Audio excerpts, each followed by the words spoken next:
नंतर साबण आपल्या हातावर घासायचे, दोन्ही हातावर घासायचे छान प्रकारे. आणि हे आपल्या आरोग्यासाठी खरंच चांगलं आहे, म्हणून आपण नियमित अशा प्रकारे हात धुतले पाहिजेत, एकमेकावर हात घासले पाहिजेत, त्यानंतर मागून पण घासले पाहिजेत. पहा, बोटाने स्वच्छ घासायचे, पुन्हा त्या हाताने घासायचे. दिसतंय का रे? हे तुम्हाला आता दररोज करायचं आहे.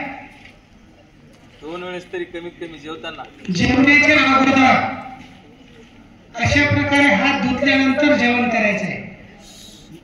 कारण आपल्या जे 80% जे रोग होतात त्याचं माहेरघर काय रे?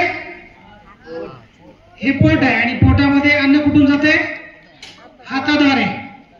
म्हणून असं रब करत राहा. काय मन धुवा. मग त्यानंतर हात स्वच्छ धुवायचे.